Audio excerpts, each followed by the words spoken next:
I just thought it was cool, and it was free, and it fit in the back of my truck. Hey, I think I know what that is. I think this is an interesting story, so I'm going to share with you. Whoever made this did a very, very good job. We're going to use it today. I'll show you how it works. And welcome back, Fire Addicts, to another episode of Travis Does Firewood. And today I'm going to share with you this sawbuck.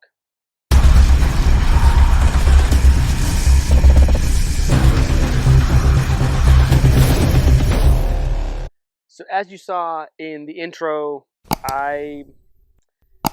this is my new sawbuck. I mean, new to me. It's not new. I didn't make it.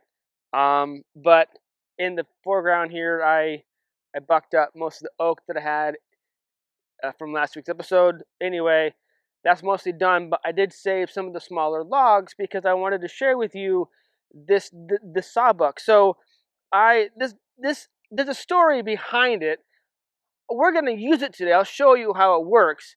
But I just want you may have seen this in the foreground in my yard. It's been in my yard for several months, but I haven't had the chance to use it because I haven't had any logs. And now I have some logs that are small enough for me to manage to get up on it to be able to use it. So let me share with you the ins and outs. So constructed fairly well. Most of it is using treated lumber. Here 2x4s at an X. The cost members here you see are at 16.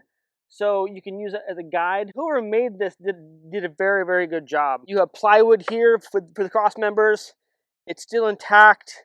You can tell that whoever had it before nicked the 2x4s. I did that as well earlier when I was testing it out.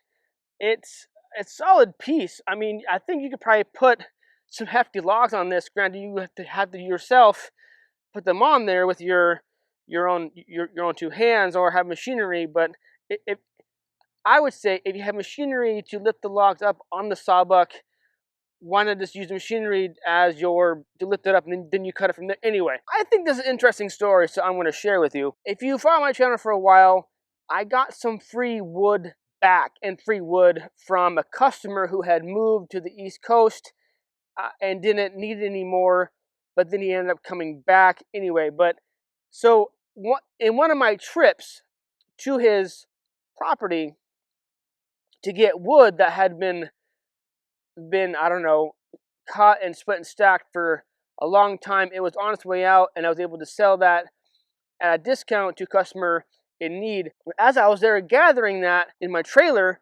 this caught my eye. I'm like, hey, I think I know what that is. So I messaged Daniel Atkins, asked him. He confirmed what it was.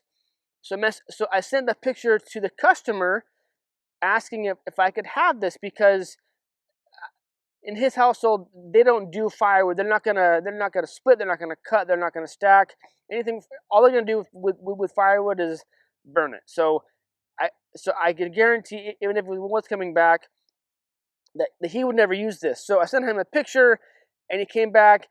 Is that part of a fence or the house? I'm like, no, it's for cutting firewood. Do you mind if I take it? He's like, no, please go ahead. Never gonna use it. Take it. So this fit perfectly in the back of my truck because yes, on my channel, I think sometime last year, I did make one of these myself, my own sawbuck, out of scrap, dunnage, and wood and screws, and it worked. It worked, but it definitely was not robust. It was not. It was like a homeowner version. Would you need a sawbuck like this in your wood yard? Let's talk about that for a second. So the sawbuck is to cradle the wood, the log, into a X-type shape, or it's a V here, to cradle it where you can cut it, buck it up, and have it be up off the ground. I think would be the one main reason, have it be up off the ground. And another reason, sometimes when you have smaller logs like this, you go to cut them on the ground, and as you cut them, they want to come to you. They want to roll to you. This way, in theory, they're in this V shape, and it holds the log, it holds the piece of wood in place, so you can cut it. So it's not gonna come back at you. So I think it's money spent, and I'm sure there are other channels that have explained how to make one, like I did mine, but it was like a half-assed attempt. That I'm sure you can find plans. I think you probably buy them as is too. I just thought it was cool, and it was free, and it fit in the back of my truck, and it wasn't too heavy, and I brought it home. So we are now going to use this. So yes, so we're going to use this in a second. But I think that in a lot of wood yards, this makes sense to find one, procure one, make one, whatever the case may be. But I think they're handy because it's nice to get the wood up off the ground, especially if it's, like I said, smaller logs like this. So without having to talk too much and blah blah blah, because you're probably not gonna listen to any of this, strap off some chaps, get on the helmet, and get the saw warmed up, and let's see how this baby does. I'm not going to use this 16 here as a measurement. I'll have my measuring stick and I'll cut. And yeah, so I have a few of the smaller logs that I kept just for the demonstration. So rock and roll.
All right, so that was a good experiment. I did like the sawbuck. It is nice.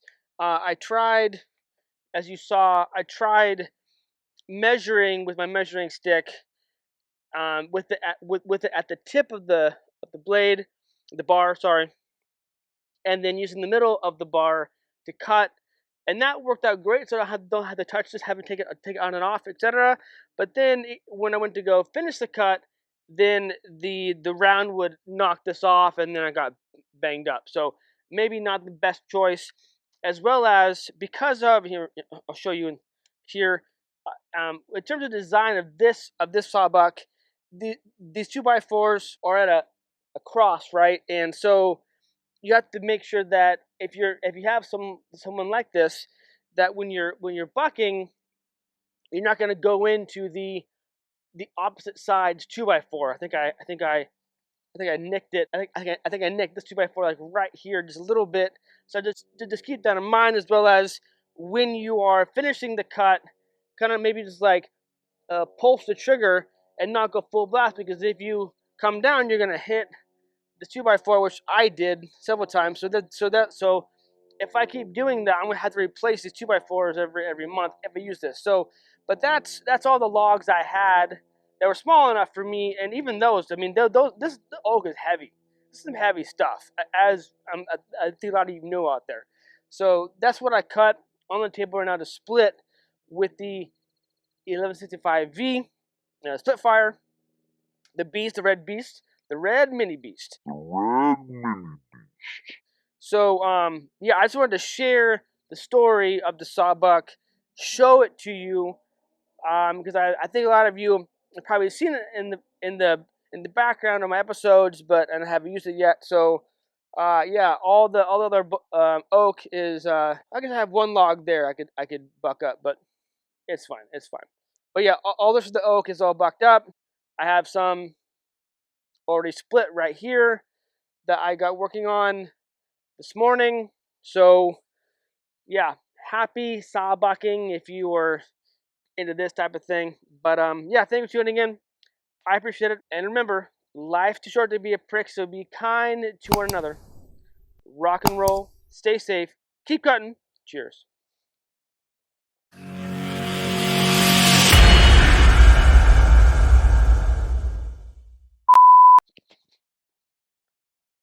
So I forgot one more thing. Let me know down in the comments if a sawbuck like this, something similar, would be useful in your wood yard. Would you use it? Would you make it? Or do you have one? How do you use it? I want to know. I want to know if it would work or if you're using one in your wood yard. I think they're at times they're useful. Other times the logs are too big. You're only getting true surface rounds. It just wouldn't work out. And I know that there's like bucking tables too that people have made, kind of like Bert's over there. But this is definitely a smaller scale. But I want to know down in the comments down below if this is something that you would use in your wood yard. Let me know. So yeah, this I'm using this measuring stick for the 16 here. I so I didn't want to. You're not gonna watch me buck up. I'm not a bucking channel. Having to cut up wood. You're not gonna watch that. So